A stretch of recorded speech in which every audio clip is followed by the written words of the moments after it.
ఈ రోజే మీరు చూసుంటారు, మేము కేబినెట్లో ఫైనలైజ్ చేశాం.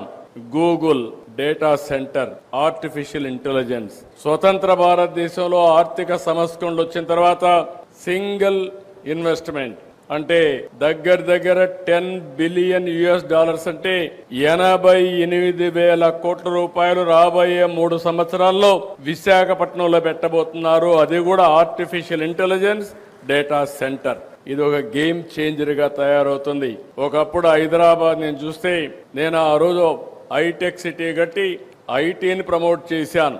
ఇప్పుడు గూగుల్ డేటా సెంటర్ వచ్చి ఆర్టిఫిషియల్ ఇంటెలిజెన్స్ వచ్చిందంటే ఈ పిల్లల్ని చూస్తే నాకు అనిపించింది, చిన్నప్పటి నుంచి ఆర్టిఫిషియల్ ఇంటెలిజెన్స్ ఆల్గరిథమ్స్ రాయడానికి మన పిల్లలు సిద్ధపడిపోయే పరిస్థితికి వచ్చారు. ఇంకా మనం ఊహించుకోవచ్చు భవిష్యత్తు ఏ విధంగా ఉంటుందని. అందుకే ఇవన్నీ చూసిన తర్వాత నాకు ఏమాత్రం అనుమానం లేదు, బ్రహ్మాండమైన భవిష్యత్తు ఉంటుంది. అయితే ఈ యొక్క భవిష్యత్తులో పేదవాళ్ళని పైకి తీసుకొచ్చే బాధ్యత ఉన్నత స్థాయిలో ఉండే మిగిలిన వాళ్ళందరూ తీసుకోవాల్సిన అవసరం ఉంది. అలాంటి కార్యక్రమంలో సెజ్దర్ లీడ్ తీసుకుని వాళ్ళ ఫౌండేషన్ ద్వారా ఈ 3 ప్రాజెక్టులు best projects. One is very clear, ethanol plant, రైతులకు విపరీతమైన ఆదాయాన్ని స్టెబిలైజ్ చేయడం. ఇంకో పక్కన పర్యావరణాన్ని బ్యాలెన్స్ చేయడానికి, పరిరక్షించడానికి ఉపయోగించడం.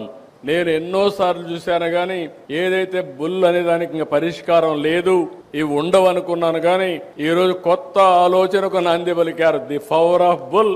తప్పకుండా మళ్ళీ దీని అవసరం ఉందని ఇన్నోవేటివ్ మోడల్లో తీసుకొచ్చాడు. ఒక ఎనర్జీ తయారు చేయడం, ఇంకో పక్క ఆ ఎకో సిస్టాన్ని కాపాడడం, ఇంకో పక్క అడాప్టబిలిటీ తేవడం. ఎవరైనా అడాప్ట్ చేసుకోవాలంటే, ఇలాంటి ప్రోత్సహించాలంటే గ్లోబల్ గా ఎవరెక్కడున్నా ఇవి అడాప్ట్ చేసుకునే విధంగా, ప్రోత్సహించే విధంగా దానికి కూడా ఒక పోర్టల్ తీసుకొచ్చి ముందుకు తీసుకుపోతున్నాడు.